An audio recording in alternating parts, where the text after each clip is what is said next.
Hello everyone, welcome to math with Jui. मैं हूँ जूई और आप सबका स्वागत है मेरे चैनल में।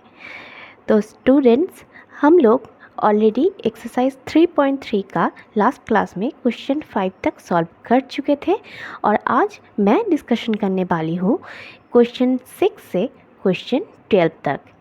क्वेश्चन 5 तक जो सॉल्व हुआ है उसका लिंक मैं डिस्क्रिप्शन बॉक्स में दे दूँगी, वहीं से आप लोग चेकआउट कर लीजिएगा। और हाँ, आगे का भी एक्सरसाइज 3.1, 3.2 का भी सॉल्व हो चुका है, आप लोग ज़रूर वो वाले वीडियोस भी एक बार देख लीजिएगा। तो चलिए देरी ना करके शुरू करते हैं। और हाँ, मेरा ये चैनल बिल्कुल नया है तो आप लोगों की सपोर्ट की बहुत ही ज़रूरत है। आप लोगों को मेरा वीडियो पसंद आए तो ज़रूर लाइक, शेयर और सब्सक्राइब कर दीजिएगा। 5 तक हम लोगों ने ऑलरेडी सॉल्व कर चुके थे। आज है क्वेश्चन नंबर 6। क्वेश्चन नंबर 6 में बोला गया है the adjacent angles of a parallelogram have equal measures, find the measures of each of the angle of the parallelogram. यहाँ पर देखिए आपको बोल दिया गया है कि पैरेललोग्राम का दो एडजेसेंट एंगल्स जो है वो इक्वल है। तो देखिए adjacent angles means angle B और एंगल सी। तो मैंने इनका नाम दिया है एक्स। तो x plus x means 2x means 180 degree, therefore x means 90 degree. तो एंगल सी कितना आ गया 90 डिग्री, एंगल बी कितना आ गया 90 डिग्री। क्योंकि ए एंगल और सी एंगल दोनों इक्वल है तो इसलिए एंगल ए और एंगल सी 90 डिग्री का मेजर होगा और एंगल बी और एंगल डी क्योंकि इक्वल होता है तो उनका मेजर होगा 90 degree. Therefore each angle of the parallelogram measures 90 degree. Next है क्वेश्चन 7। क्वेश्चन 7 में आपको बोला गया है the adjacent figure hope is a parallelogram, find the angle measures x, y and z, state the properties you use to find them. यहाँ पर आपको एक पैरेललोग्राम दिया गया है जिसको नाम दिया गया है होप। ठीक है, यहाँ पर आपको एक्स, वाई और जेड का वैल्यू निकालना है। यहाँ पर देखिए, थोड़ा ध्यान लगाइए, ये जो एक्सटीरियर एंगल है ये 70 डिग्री दे दिया है। इंटीरियर और एक्सटीरियर मिलाकर होता है 180 डिग्री।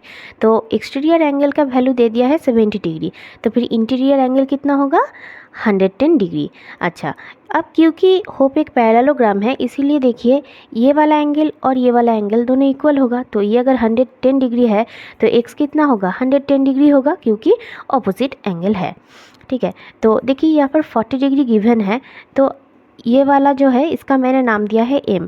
तो अब ध्यान ज़रा ये नोटिस कीजिए कि x 40 डिग्री और m तीनों मिलाकर कितना हो रहा है 180 डिग्री, क्योंकि तीनों मिलाकर एक ट्रायंगल फॉर्म कर रहा है। ठीक है, तो एंगल x का वैल्यू है 110 डिग्री, ये 40 डिग्री और ये m तीनों मिलाकर हो रहा है 180 डिग्री। या फिर एंगल m का कितना वैल्यू हो गया 30 डिग्री। अब क्योंकि एंगल m और एंगल z देखिए ये क्या हो गया ऑल्टरनेट इंटीरियर एंगल बन गया, तो इसीलिए एंगल m का भी जो वैल्यू होगा एंगल z का भी वही वैल्यू होगा। देयरफॉर एंगल z का वैल्यू कितना होगा 30 डिग्री और एंगल y का कितना वैल्यू होगा, एंगल y का वैल्यू होगा 40 डिग्री, क्योंकि ये भी ऑल्टरनेट इंटीरियर एंगल है। किसके साथ ना, इस वाले के साथ।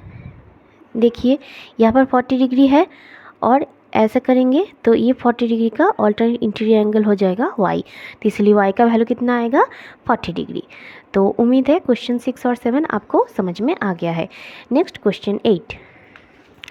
देखिए क्वेश्चन 8 में आपको दिया गया है कि गन्स और रन्स दोनों पैरेललोग्राम हैं और आपको x और y का वैल्यू निकालना है। ठीक है, तो पहले गन्स देख लेते हैं। देखिए गन्स मैंने ड्रॉ किया है। यहाँ पर देखिए क्योंकि ये पैरेललोग्राम है इसीलिए GU इक्वल टू SN होगा और SG इक्वल टू NU होगा। देयरफॉर देखिए SN का वैल्यू दे दिया है 26, तो मैं बोल सकती हूँ कि 3y माइनस 1 इक्वल टू 26 होगा। और इधर देखिए 3x दिया है, इधर 18 दिया है, तो मैं बोल सकती हूँ क्योंकि SG इक्वल टू NU है इसलिए 3x इक्वल टू 18 आएगा।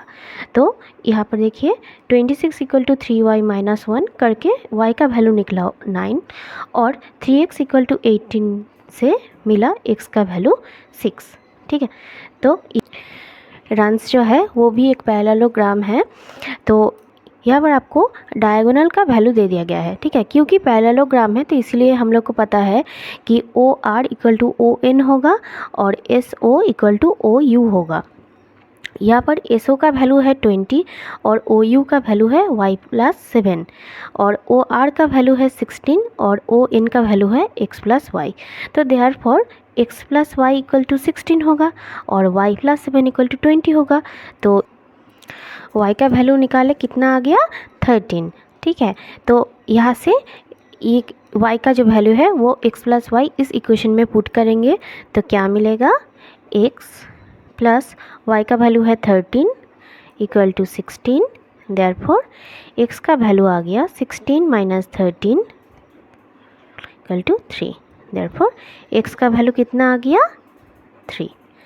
ओके, तो नेक्स्ट है आपका क्वेश्चन नंबर 9। क्वेश्चन नंबर 9 जो है ये थोड़ा और एक्स्ट्रा ध्यान से देखिए कि क्योंकि यहाँ पर एक ही फिगर में आपको दो पैरेललोग्राम दे दिया गया है, ठीक है।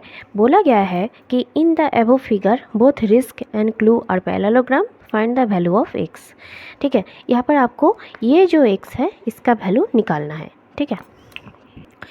यहाँ पर देखिए RISK रिस्क ये एक पैरेललोग्राम है और CLUE ये एक दूसरा पैरेललोग्राम है।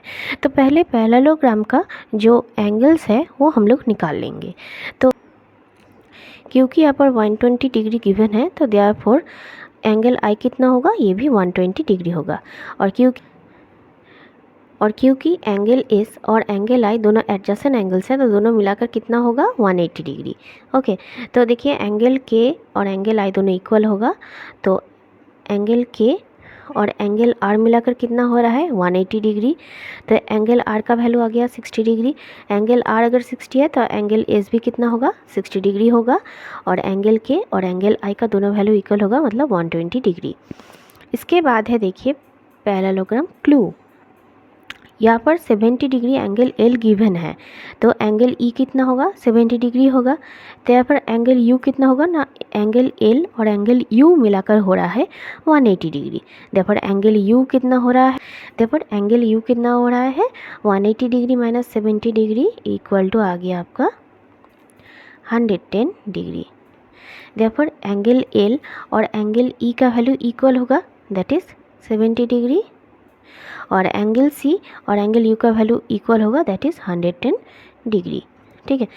तो अब देखिए सिर्फ ये वाला पार्ट आप नोटिस कीजिए कि मैंने यहाँ पर एक नाम दे दिया है O, तो O, E और S मिलाकर एक ट्रायंगल फॉर्म कर रहा है और क्योंकि एक ट्रायंगल का इंटीरियर एंगल का सम कितना होता है 180 डिग्री। देखिए एंगल E हम लोग को मिल चुका है, एंगल S भी हम लोग को मिल चुका है, ठीक है। तो बाकी बचा कितना, x वाला जो एंगल है वही, ठीक है। तो एंगल E का वैल्यू कितना है 70 डिग्री, एंगल S का वैल्यू कितना है 60 डिग्री। तो therefore angle O plus angle E plus angle S मिलाकर हो रहा है आपका 180 डिग्री।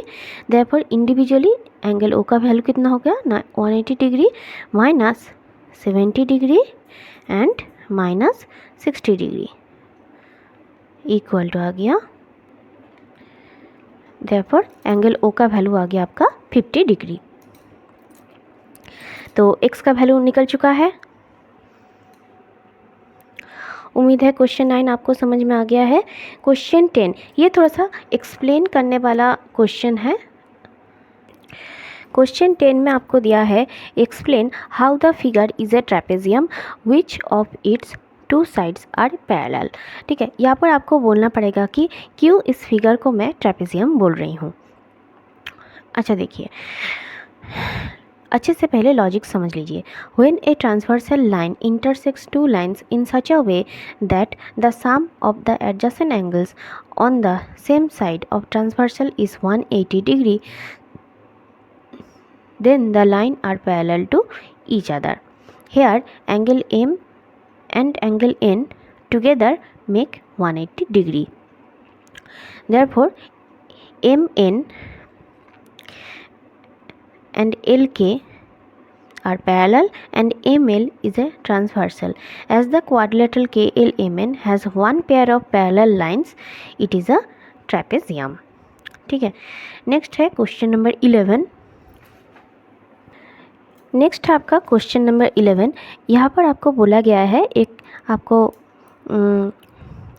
यहाँ पर आपको एक फिगर दे दिया गया है और आपको बोला गया है कि यहाँ पर A B parallel to D C है, तो आपको एम एंगल सी को निकालना है, एंगल सी का जो वैल्यू है वो निकालना है.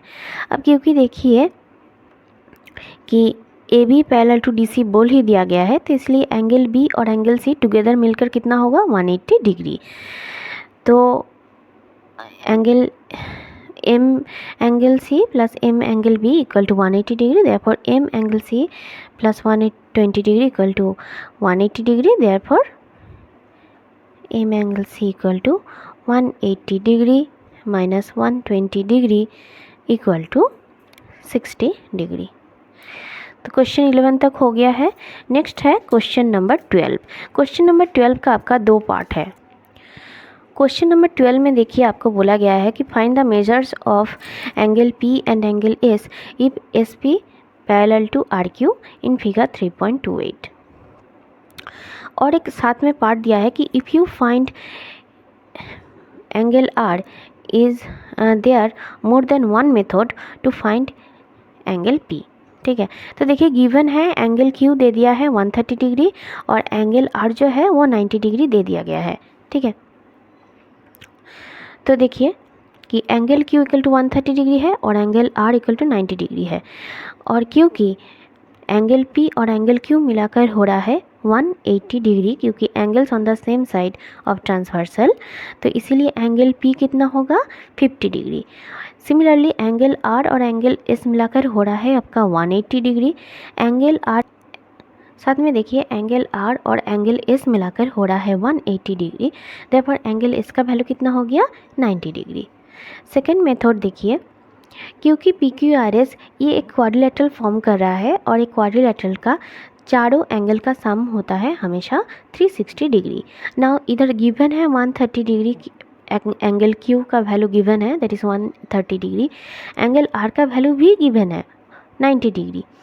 अब देखिए ये भी 90 डिग्री ही है. ठीक है, क्योंकि PS SR के ऊपर ऐसे है, बिल्कुल जैसे RQ SR के ऊपर है, तो इसीलिए एंगल S भी क्या होगा, वो भी 90 डिग्री होगा. तो फिर एंगल P का कितना वैल्यू हो जाएगा, therefore angle P plus angle Q plus angle R plus angle S equal to 360 degree. Therefore देखिए सबका वैल्यू अगर बैठाएंगे, देयरफॉर एंगल P का वैल्यू आ गया आपका 360 degree minus 130 degree minus 90 degree minus 90 degree. Therefore 360 degree minus 310 degree and therefore angle P equal to कितना आ गया आपका 50 डिग्री. तो उम्मीद है आज का क्लास आप लोगों को अच्छे से समझ में आ गया है और इसी के साथ आप लोगों का एक्सरसाइज 3.3 भी ख़त्म हो गया है. तो नेक्स्ट क्लास में मैं एक्सरसाइज 3.4 शुरू करूँगी. तो मेरा ये वीडियो आपको पसंद आए तो ज़रूर लाइक शेयर और सब्सक्राइब कर दीजिएगा और हाँ, साथ में रखे बेल आइकन को भी ज़रूर प्रेस कर दीजिएगा ताकि मेरी हर आने वाली वीडियो का नोटिफिकेशन आप तक मिलती रहे. मिलते हैं नेक्स्ट क्लास में. Thank you.